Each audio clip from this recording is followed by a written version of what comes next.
अस्सलाम वालेकुम। Welcome my channel. तो आज से मैं जावा की सीरीज़ स्टार्ट करने जा रहा हूँ बिगिनर्स के लिए। काफ़ी स्टूडेंट्स को कुछ समझ में नहीं आ रहे थे, कुछ सिंटैक्स वगैरह में प्रॉब्लम हो रही थी। उसकी वजह से मैं आज से रिकॉर्डिंग करने जा रहा हूँ, ठीक है? और आज का जो हमारा टॉपिक होगा, वो होगा जावा सिंटैक्स, ठीक है? तो हम बिल्कुल फर्स्ट हमारा है, इससे पहले भी मैंने एक रिकॉर्डिंग लेक्चर्स बना चुका था मैं, जिसके अंदर मैंने आपको एनवायरनमेंट सेटिंग करना बताया था जावा। अगर आपको जावा का एनवायरनमेंट सेटिंग करना नहीं आता तो आप मेरी पहली वीडियो देख लें। चलें चलते हैं प्रैक्टिकल की तरफ, देखते हैं आज के किस तरह से हम फाइल बनाएंगे, फाइल हमें किस तरह से सेव करना होगा और क्लास क्या होता है, मेन मेथड क्या होता है। सबसे पहले हम लोग ओपन करते हैं विजुअल स्टूडियो कोड, ठीक है? तो विजुअल स्टूडियो कोड को ओपन करने के बाद हमारे पास इस तरह के ब्लैंक बिल्कुल आ जाए, ठीक है? बस क्या करना पड़ेगा, हमें फाइल के अंदर जाएंगे, न्यू फाइल लेंगे, ठीक है? तो सबसे पहले इसको हम सेव करेंगे। सेव किस तरह से करेंगे? कंट्रोल एस के साथ, ठीक है? कंट्रोल एस जब हमने किया तो यहाँ पे देखो हमें से पूछ रहा है कि हमें कौन सी लोकेशन में अपनी फाइल को सेव, ठीक है? मैं चाहता हूँ यहीं पे डेस्कटॉप के ऊपर मेरी फाइल सेव हो। तो सबसे पहला क्या होगा, अब एक बात याद रखना कि आपका फाइल नेम वो होगा जो आपकी क्लास नेम होगा, यानी आपका फाइल नेम और क्लास नेम दोनों सेम होने चाहिए। और एक बात याद रखना कि जब कभी भी हम लोग क्लास लिखते हैं तो क्लास के नाम में एक चीज़ है कि आपको कैपिटल लिखना ज़रूरी है, यानी आपके क्लास का जो फर्स्ट कैरेक्टर होगा कैपिटल। तो किस तरह से लिखेंगे? फॉर एग्जांपल मैं यहाँ पे लिखूंगा माई क्लास डॉट जावा, देखिए ये मैंने अपनी मर्जी से नाम दिया, लेकिन नाम का जो आपको क्या करना पड़ेगा, जो एम है कैपिटल होना चाहिए, ठीक है? और दूसरी बात, जब आप फाइल सेव करोगे तो फाइल का एक्सटेंशन क्या होना चाहिए? जावा, ठीक है? अगर आप फाइल का एक्सटेंशन जावा नहीं होगा तो जावा जेडीके जो है फाइल को एक्सेप्ट नहीं करेगी, वो नहीं पहचानेगी कौन सी फाइल है। सेव करते हैं। सेव करने के बाद यहाँ पे देखें कि हमारे पास ये फाइल सेव हो गई। सबसे पहले क्या करना पड़ेगा, हमें एक क्लास लेना होगा, ठीक है? तो यहाँ पे जो आपको नजर आ रहा है हमारे पास क्या है, क्लास का सिंटैक्स है। सबसे पहले हम लोग क्या करते हैं, एक्सेस मॉडिफायर लिखते हैं, ठीक है? जिसके अंदर पब्लिक, प्राइवेट और प्रोटेक्टेड 3 टाइप के एक्सेस मॉडिफायर्स होते हैं, ठीक है? उसके बाद हम क्या करेंगे, क्लास लिखेंगे।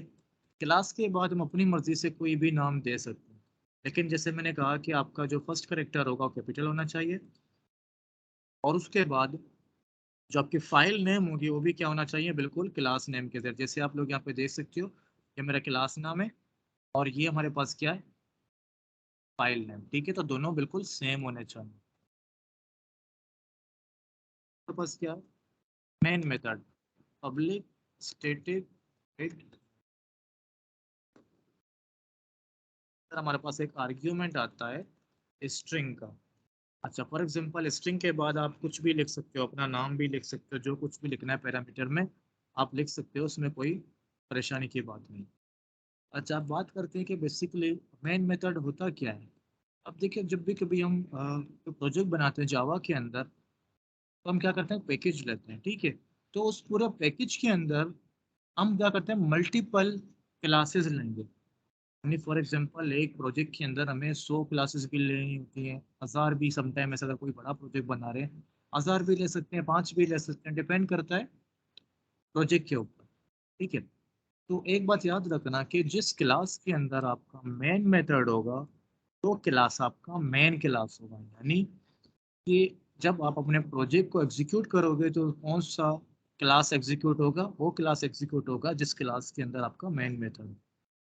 अच्छा, तो अब यहाँ पे आपको क्या करना है, देखिए फॉर एग्जांपल आपने बहुत सारा डेटा लिया, बहुत सारे क्लासेस लें, बहुत सारे मेथड्स बनाए, ठीक है? तो मेन मेथड के बॉडी के अंदर, यानी यहाँ से लेकर यहाँ तक, इस ब्रैकेट से लेकर इस ब्रैकेट तक जितने भी आपके पास स्टेटमेंट्स होंगे, प्रोग्राम्स होंगे, वो तमाम के तमाम प्रोग्राम्स एग्जीक्यूट होंगे।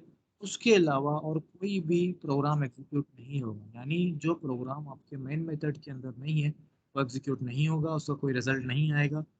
सिर्फ वही प्रोग्राम एग्जीक्यूट होंगे जो आपके मेन मेथड्स के अंदर मौजूद होंगे, ठीक है?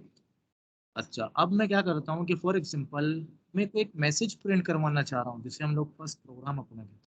फॉर एग्जांपल मैं चाहता हूँ कि मैं एक मैसेज प्रिंट करूँ जिसके अंदर लिखा हुआ है वेलकम। तो एक बात याद रखना कि जावा के अंदर हमारे पास आउटपुट फंक्शन के लिए यूज होता है system dot out dot println. For example जब कभी भी आपको आउटपुट देना हो या यूजर को कुछ शो करवाना हो तो हम क्या करेंगे, system dot out dot println use करेंगे।